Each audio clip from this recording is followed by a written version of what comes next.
Okay, I guess I should talk about this stuff called PTSD. And you should be ashamed if you have PTSD. It's something that a lot of first responders are reported to suffer from.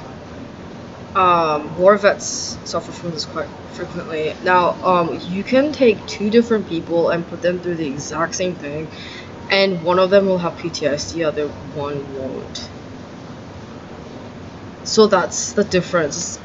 That's why it's considered a mental illness. I don't recall what the causes of it were, but there are risk factors to developing PTSD.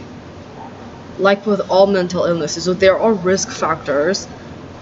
Okay, not exactly like the cause of or there's no guarantee that you'll have a mental illness. Like you can go into a room filled with people who are sick and you still won't get the cold, right?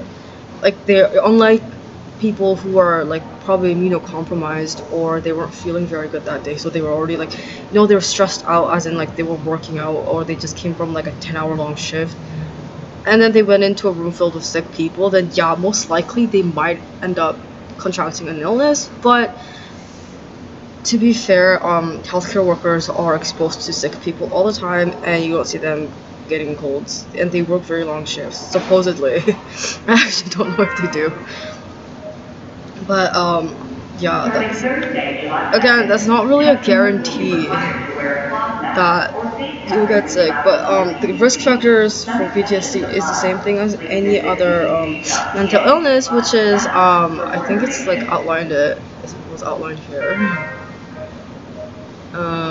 Yeah, okay, so there's like lack of social resources, not exactly biological. So it's not like, I'm not talking about food and the stresses that biological stresses that come from the lack of food, water, shelter, etc., but rather social and emotional support. So there's like, when you're feeling upset and nobody's there to like kind of pick you back up, that kind of stuff. When you're like I don't know, if you ever wanted to like have a good social outing and meet new people, but there's like no one there to support you or guide you through those kinds of situations, that kind of stuff. Or like when you do something wrong and then your friends are still there and they're still like supporting you even though you were the one wrong, that kind of stuff, that's called social support. So if you don't really have that, then it's a bigger risk. um Whereas they said like, actually I don't remember in my book saying like if past illnesses are an indicator. It's not a good indicator of developing any illness. Just because you had an illness in the past doesn't mean you're going to develop it again. And that doesn't mean that just because somebody had an illness doesn't mean that it's something that the kids are going to go through or anything like that. It's kind of hard to assess. It's genetic, environmental, and experience based, and demographic influence. So those factors all coming together to cause that thing. And it's kind of the thing is, if you're experiencing these symptoms significantly frequently to the point where it's debilitating, you can't talk to your friends anymore, you can't even leave your house without getting flashbacks and getting very agitated, angry, anxious, like very moody. You're constantly looking for substances to relieve or at least alleviate your anxious symptoms, anxiety, or your like flashbacks or something. Like you're always wanting to forget what happened. You wish you had amnesia, etc., etc. That kind of stuff. It's called PTSD, and people who have that have a hard time being able to admit that they have PTSD. So it's kind of like, you don't have to actually be part of something traumatic for you to experience this. So you can be a witness to a traumatic event. You can be somewhat like a bystander or a witness to a traumatic event. You could like, like view a video recording of it. Maybe you hear some shocking news, that kind of stuff. That's enough for you to get PTSD for some people. It doesn't make you weak. I want to clarify. Like a lot of people think that, oh, I must be mentally weak and whatever. No, it's not exactly. There's some people who are at risk for PTSD. They never develop it despite going through the same thing, and the reason is it's not exactly because of like who they are or whatever. It's more so that they have better management skills, better coping skills than somebody who would develop PTSD. And I would think that insight would help a lot. Like when you have a good insight into who you are as a person. If that makes sense. Okay, where is this?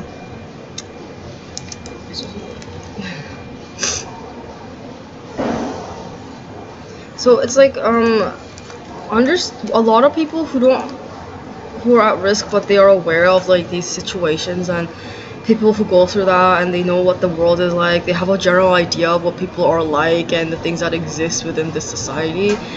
If you have like an understanding of that, it's less likely that you'll develop PTSD. Also, I just want to put this out there. Draco from Harry Potter had schizophrenia, and the Slytherin house was like actually ostracizing and making fun of Draco all the time because his family was fucking up, and so was Draco. Apparently, Draco was targeting. I don't know who Cho Chang was. Oh yeah, Cho Chang's family was copying Crum's family, right? And I think he was hating on from his family for the fact that he thought Cho Chang was the one that Cho Chang and their family who were the ones that were like that, not Crumb. So Crumb was the original, and then there was knockoff, and then he was supporting the knockoff and hating the original, which led to him. That's actually pretty common in schizophrenia. It's the misplace of blame.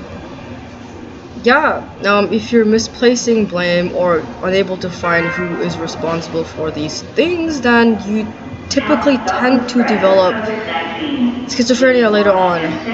Just be careful with that kind of stuff, you know?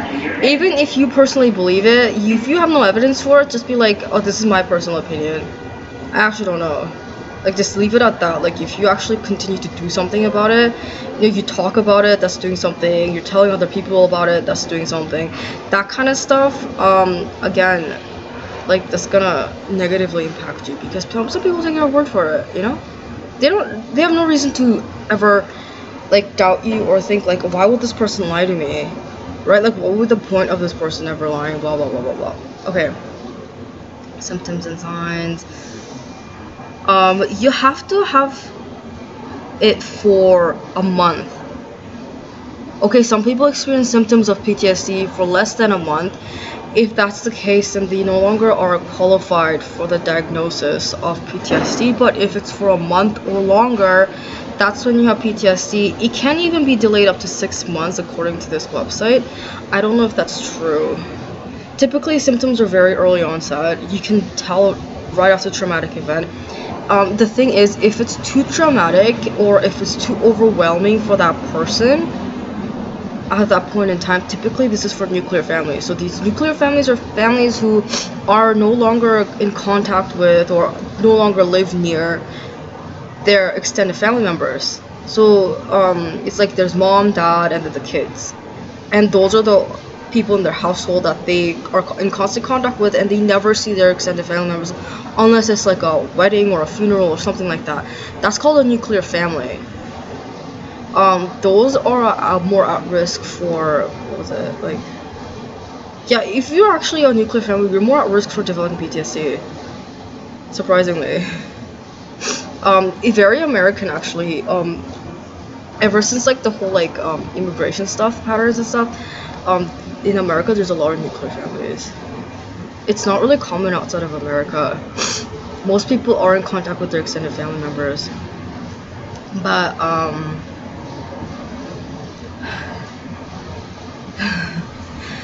okay, so it causes people to be avoidant of situations that remind them of this event, even though there's nothing to connect those two together.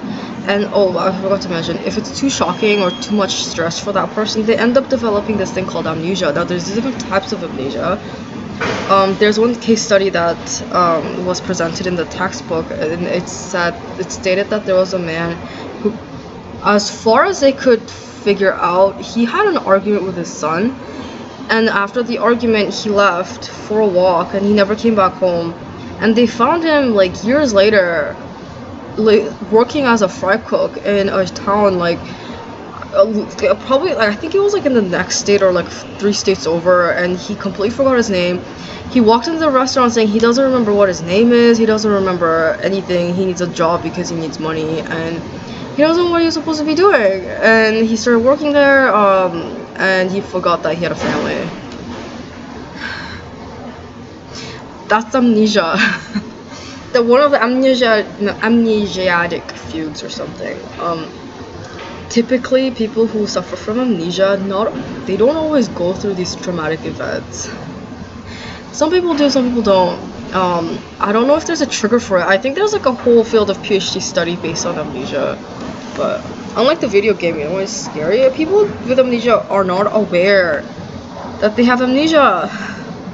And the reason why people want to like a lot of psychiatrists and therapists kind of stay away from the thing is because of the fact that there might be a risk that it was just so shocking and they might develop PTSD, or it might trigger like acute stresses and it could lead to phobias, PTSD, different types of like anxiety disorders or mood disorders related to recalling the event. So they want to kind of stay away from that until the patient is ready to like kind of delve in him or herself. It's hard, I think, for a lot of people to like see this and understand that kind of stuff that happens. I mean, I've noticed most people go about life thinking that this kind of stuff is rare and they never actually have to worry about getting it themselves or witnessing somebody else who has some sort of mental illness. Like they don't think, and a lot of them think that their family members never had mental illnesses or were at risk or anything like that. Anyway,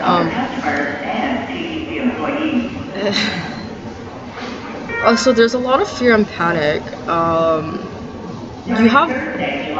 You're always recalling events or dreams related to that event. Okay, and it's like you always constantly get nightmares, and it's the reason why it's called PTSD is that you can't actually move or do anything because you are so traumatized. You know? There will be no waivers on the portion of Line 1 between Finch and Shepherd Station due to track work. Shuttle buses will run. Check ptc.ca for more information. You don't want to expose your client or your patient to anything related to the event for PTSD. I think most of the therapy is directed towards managing the symptoms, as in like kind of getting them to think about this in a different way. Like, yeah, I know this reminds you of this, but this also means something else. That kind of stuff. Kind of like getting them to not maybe, you know, intentionally putting themselves at risk, or like getting them to like, you know, why don't you, instead of reaching for a drink, you know, you could maybe pick up a new hobby. They're both equally distracting. You know, you'd be so focused on learning that new things that you won't actually notice how much time has passed by or whatever. You'll be tired or something. Like, that's kind of where they're kind of getting them to do that instead. Like, because when you start talking about the traumatic event, like, it might cause more. You don't want to. Some people, I think the idiom is like, don't open up the can of worms or something. Like, you don't want to do that so early, I guess. I mean, unless they're the ones who can bring it up, you know, without your suggestion, trying to avoid it, and then they're the ones who are constantly bringing up that kind of like, oh, I think I'm ready to talk about what happened now. That kind of stuff. Like, if that's what's happening, then I think that's fine. Oh yeah, EDMR, there's a eye movement desensitization and reprocessing.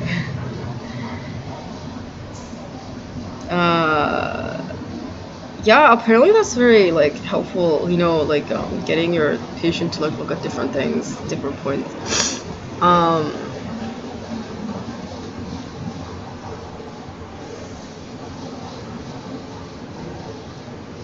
There are stopping certain ritual behaviors. I've never heard about that. Huh. But there is like obsessive compulsive component or related to PTSD. So OCD are comorbid with PTSD. It's a lot of things comorbid. Addiction, eating disorders, mood disorders, also comorbid with PTSD. Typically, it's uncommon that you have PTSD on your own.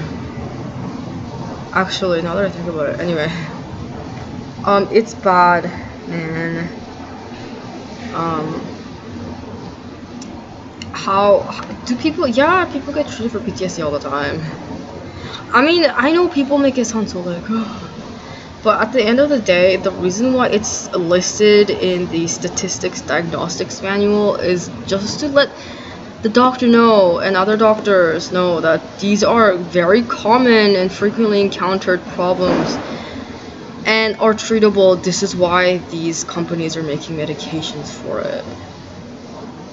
Right? This isn't like this is not a new illness or something. I think there were different words for it back in the day, but I don't really know. But yeah, how do you kind of prevent yourself from developing this kind of PTSD? Sometimes you can't. Like when you're just going outside, living your life, you're at work, or like you're hanging out with your friends, you go on vacation and stuff like that, even though these things aren't supposed to be happening, you might be exposed to these kind of traumatic events anyway. So I don't know if that part is preventable. I think what you can do to lessen the impact of traumatic events is to, you know, get out there, which is kind of like putting yourself at risk for traumatic events, right? Ironically, but you have to put yourself out there, find new friends, meet new people, try to talk to your neighbors or families, you know, maybe improve your relationship with their family members. Don't. I think like if you have such a rigid hierarchical idea of, you know, the world, like to you, world is a box. Everything fits into that box, and like there's a systemic social structure that is like, you know, static and stable and does not move or anything. Like if you think that way, I think you're more at risk at developing PTSD. Just because like the world isn't actually like that, but it's easier, it's more safer that way, to think that way, right? Like things make more sense, and things don't make sense, and you can do something about it to like make sure that the world is less chaotic. But in all honesty, you are a crazy person if you think that way, because you're saying you can control the universe. Because if you want to do that, then you're gonna have to do something about the solar system. The solar system is acting upon other solar systems and the stars and the galaxy systems, and then the whole universe and such. Like I don't think that's realistic for one person or even a group of person to do. I mean, I don't think it's realistic at all. Like, how the hell are you gonna control the entire universe? Are you gonna look after every little aspect? Oh, you don't have time for that. I'm sorry, but you can't. It's physically impossible. But yeah, I mean, learning to understand letting things go, you know, understanding, you know, I'm not always gonna be in control of everything in my life. Things happen, I don't agree to it, but it doesn't mean that I have to do something about it. You know, sometimes it's just better to like let things run their course. You know, just, you know, just stop trying to resist the ebb and flow of life. Be very zen, you know, just love life, etc. I mean, if it makes you feel better, have you guys seen how lions and zebras and cheetahs and elephants feed themselves and protect themselves? I mean, it's not a pretty sight. Okay, you should look at ants. They like to eat each other. They like to eat other bugs and other insects. Other insect eats other insects. It's quite disgusting, actually. Is it really disgusting? If it's natural and that's how they're gonna eat and live, maybe that's not the right word for it. It's unpleasant to look at, which is why you probably shouldn't look at other people eating. Don't do it. Maybe don't eat in public either. I'm gonna try to lessen that. I mean, if you can eat at home, eat at home. Yeah. I think, I don't know. I feel uncomfortable eating in public because it's like eating with people that I don't know, and I feel uncomfortable eating with people I don't know. Such an intimate thing. Oh, you just gonna watch me eat? You're creepy. No, but seriously, like, you know, I feel like some people think life is always gonna be good looking and rainbows and butterflies. And have you ever seen a woman give birth? That shit was terrifying. Okay, I watched a video. They showed a video of it to the kids when I went to school, and they even made us sign a permission slip and everything to say that like you need to get your parents to sign this to let them know that we're gonna show very graphic content about a woman giving birth and how the birthing process looks like. She literally like shot out of her vagina, but like it was so much blood. It was like blood and like pieces of like uterine lining on over the baby, and she was like gushing blood everywhere. It was like Makes me wanna puke just thinking about it. Like it's I wanna cry. Oh god, it's so nasty. Oh, I don't know how people do that. Kind of why I'm like, maybe that's why I don't wanna have sex, cause like I'm gonna have to have a baby. What if? How's that a miracle? Have you anyone seen that? It's so nasty. It's like a fucking, it's a gremlin covered with like its mother's innards, scratching your arms. Yeah, but yeah, not a big fan of childbirth. Yeah, I don't know how they did it back in the day. I don't know if anybody's seen these like childbirth videos. They're really quite unpleasant. I'm not gonna lie. Like it's. Look, honestly, if you don't expect a woman to give birth on the side of the street and you see that, you might develop PTSD. Yeah, from stuff like that. Like that's also possible. Like I mean, I think people make fun of war vets getting PTSD all the time because like you went to war, like you're with guns and other people also have guns. Like, what did you think it was? Like a play date or something? They're just gonna go over there and then just like walk around for a bit and come back and nothing bad's gonna happen. It's a little weird that you think that way. It's just some nasty stuff just online. And then imagine going to war. It's just like, well, most people don't go through PTSD. They know what that is, and they willingly, consensually sign up for it. But I'm like, if I had to see a man get shot from my eyes, I would be like, oh right, that's my stalker Nick Udovitsky tried to show me a video of that once, and they like faked it. But he was trying to convert me into a racist. He thought that like he could force me to be just as racist as he was, and he hates black people, so everyone needs to hate black people or something. It was really weird.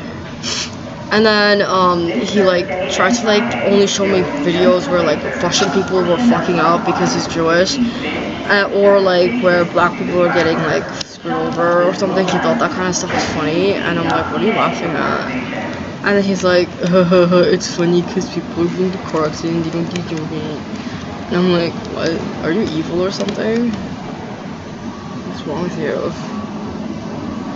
The funniest part was that he thought he was a good guy. Yeah, he thought he was a good person. And I was like, you think you're a good person? Wow. But yeah, also, he thought that like, how do you say this?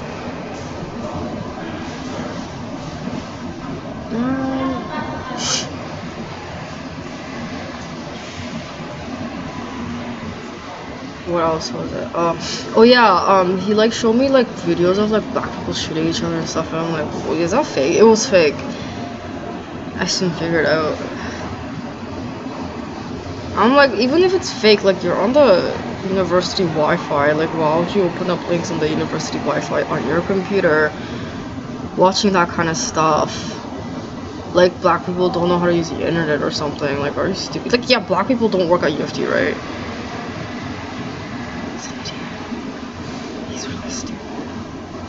He thought like only white people worked at UFT, and I'm like, it's black faculty members everywhere. What are you talking about?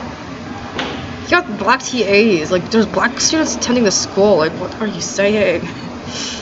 I don't know. I don't know what's wrong with that guy. Like, he's really stupid. He's the stupidest person I've ever. He's stupid as Tiffany.